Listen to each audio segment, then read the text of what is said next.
ये मेरे हाथ में रिजर्व बैंक ऑफ इंडिया का नोटिफिकेशन है 19 मई का, जिसमें 2000 की नोट बदलने के लिए पूरा एक डिटेल आया हुआ है।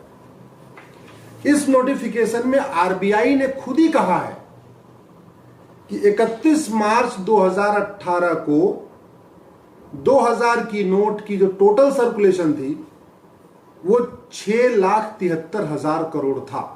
ध्यान से समझिए, 31 मार्च 2018 को 2000 की नोट जो सर्कुलेशन में थी उसकी टोटल वैल्यू 6,73,000 करोड़ थी, और 31 मार्च 2023 को जो 2000 की नोट सर्कुलेशन में है उसकी टोटल वैल्यू 3,62,000 करोड़ है। यानी 3,11,000 करोड़ रुपए की 2000 की नोट गायब हो गई है। 2018 से 2023 यानी 5 साल के अंदर 2000 की नोट जो गायब हो गई है, जो तहखानों में पहुंच गई है, उसकी टोटल वैल्यू 3,11,000 करोड़ है। यह 3,11,000 करोड़ आम जनता का नहीं है। आम जनता का पैसा तो लगातार सर्कुलेशन में रहता है, वो चलता रहता है, घूमता रहता है। यह पैसा अलगाववादियों का है, यह पैसा माओवादियों का है।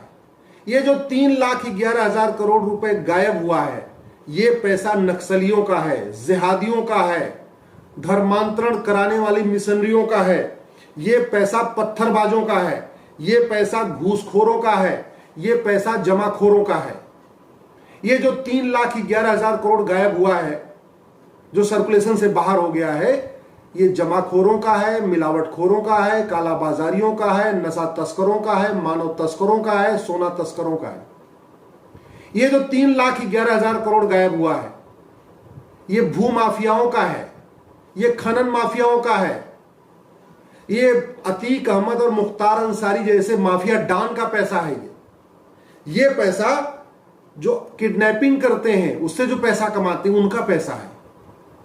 तो सवाल यह बनता है कि जब हम अपराध खत्म करने के लिए और भ्रष्टाचार खत्म करने के लिए इतने सारे कानून बना रखे हैं, भ्रष्टाचार अपराध खत्म करने के लिए हमने सीबीआई बना रखा है, सीआईडी बना रखा है, पुलिस बना रखा है, एलआईयू बना रखा है, ईडी बना रखा है, काला धन पकड़ने के लिए ईडी छापा मार रहा है, ऐसे में आरबीआई को यह स्कीम लाने की क्या जरूरत है कि नहीं, आप सीधे जाओ बैंक में और कागज भी नहीं दिखाना और अपना पैसा बदल लो।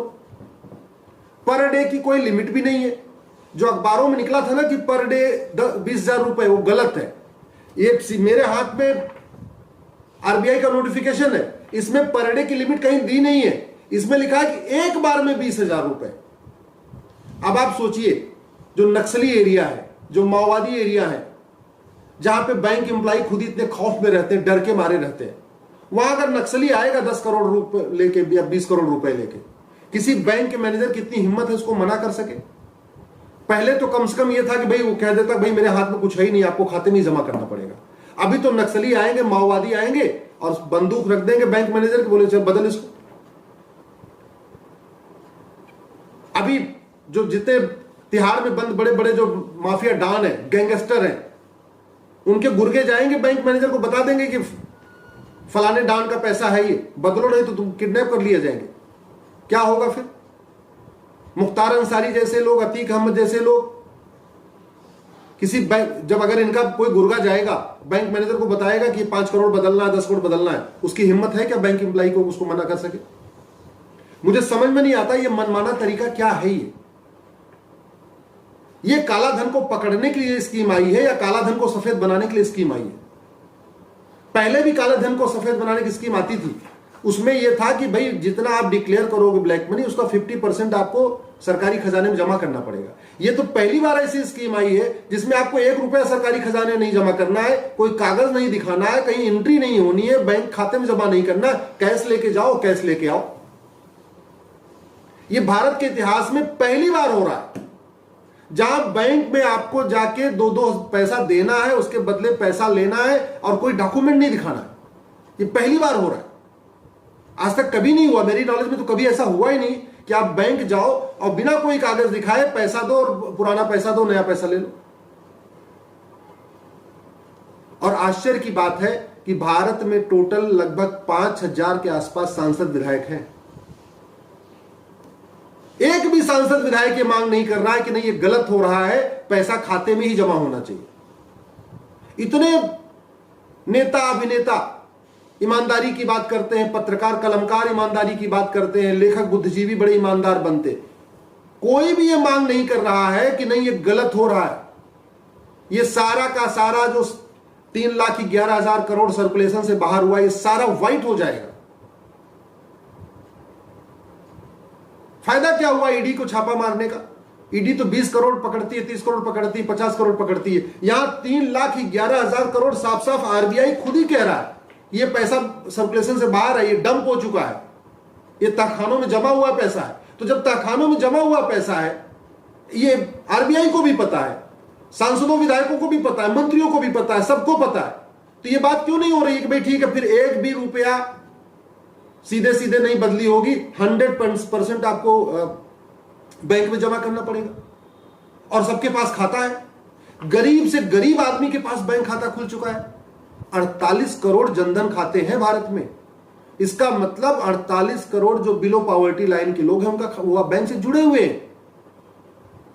यानी आदिवासी, दलित, ट्राइबल सब आप बैंक से जुड़े हुए हैं। हालांकि आदिवासियों के पास जो एकदम ट्राइबल एरिया में रहते हैं उनके पास 2000 की नोट होती नहीं है। और बाय द वे अगर है भी तो जनधन खाता है उनका, वो भी जाके बैंक में जमा कर लेंगे। कुल 225 करोड़ खाते भारत में चल रहे हैं इस समय, 225 करोड़। अगर आप PPF account, fix deposit amount, post office की जो डिपॉजिट स्कीम है, जो खाता होता है वो scheme, current account, saving account, Jan Dhan account, सारा खाता जोड़ दीजिए तो 225 करोड़ खाते हैं। जब 225 करोड़ खाते हैं तो पैसा फिर खाते में क्यों नहीं जमा किया जा रहा? यह सवाल न तो आश्चर्य की बात है, न कोई आरबीआई के गवर्नर से पूछ रहा है, ना आरबीआई के गवर्नर इसका जवाब दे रहे हैं कि भैया ऐसा क्या मजबूरी है कि आप अकाउंट में पैसा नहीं जमा करवा रहे हैं, बल्कि बाहर कह रहे हैं कि आओ, कागज भी नहीं दिखाना, एंट्री भी नहीं होना, कोई स्लिप भी नहीं भरना, कोई डॉक्यूमेंट प्रूफ भी नहीं देना और जब वापस ले लो। डॉक्यूमेंट प्रूफ पिछली बार मांगा था 2016 में, इसके बाद भी सारा ब्लैक मनी व्हाइट हो गया। क्यों? क्योंकि 1,000 रुपए में आधार बनता है, मात्र 1,000 रुपए में। कॉमन सर्विस सेंटर पे जाइए, 1,000 रुपए दीजिए, आपका आधार तुरंत तैयार हो जाए। फर्जी आधार बनाने, फर्जी राशन कार्ड बनाने का पूरा रैकेट है। 1,000 रुपए में बन जाता है, 2,000 रुपए में बन जाता है। पिछली बार खाते में जमा कराया था तो मनरेगा के खाते में पैसा गया था, मजदूरों के खाते में पैसा गया था। पिछली बार भी ब्लैक मनी व्हाइट हुई थी, लेकिन कम से कम जब मजदूरों के खाते में पैसा गया था, मनरेगा के खाते में पैसा गया था, तो उन मजदूरों को 20% मिला था। इस बार तो वो स्कीम भी नहीं है। पहले ब्लैक मनी को व्हाइट करने की स्कीम आती थी, 50% खजाने में जमा करो, 50% ले जाओ। इस बार वो भी नहीं है। पिछली बार आया था भाई ठीक है खाते में पैसा जमा करेंगे, तो लोगों ने क्या किया कि जो बड़े बड़े मालिक थे उन्होंने अपने जो कारखाने में काम करने वाले जितने लेबर थे उनके खाते में जमा कराया। गांव के जो प्रधान थे, पंचायत प्रमुख थे या विधायक थे, सांसद थे, उन्होंने मनरेगा जो वर्कर उनके खाते में जमा कराया। लेकिन इसी बहाने कम से कम मनरेगा मजदूरों को पता तो चला कि जिस प्रधान को ईमानदार समझते थे वो तो उसके पास तो करोड़ों रुपए हैं। जब खाते में जमा हुआ तो मजदूरों को, रिक्शा चालकों को, बाकी लोगों को पता तो चला कि भैया जिसको हम ईमानदार समझते थे तो बहुत बड़ा काला कुबेर है ये। तो अब की बार तो कुछ होना ही नहीं है। मुझे लगता है कि इसके खिलाफ आप सबको आवाज उठाना चाहिए। दल हित से ऊपर उठ के आवाज उठाइए, नहीं तो ये देखते देखते 3,11,000 करोड़ सीधे सीधे सफेद हो जाएगा। और ये स्कीम मुझे लगता है कि पूरी तरीके से ब्लैक मनी को व्हाइट करने के लिए ही बैंक ने, आरबीआई ने इसको गाइडलाइन इशू किया है। ये लगता है गोल्डन अपॉर्चुनिटी है घूसखोरों के लिए, जमाखोरों के लिए, मिलावटखोरों के लिए, कालाबाजारियों के लिए। ये जो नोटिफिकेशन आया है इससे गोल्डन अपॉर्चुनिटी मिली है माओवादियों को, जिहादियों को, कट्टरपंथियों को, पत्थरबाजों को, कि अपना सारा पैसा वो लाके व्हाइट कर ले। ईडी मारती है छापा, पत्थरबाजों के लिए पैसा आया है पता चला है, बाहर से पैसा आता है, खाड़ी देशों से आता है, हवाला के जरिए आता है, सारा का सारा पैसा सफेद हो जाएगा। क्या फायदा हुआ इस पूरे एक्सरसाइज का 2000 के नोट का? आप मेरी बात से सहमत हैं? इस वीडियो को अधिक से अधिक शेयर करिएगा।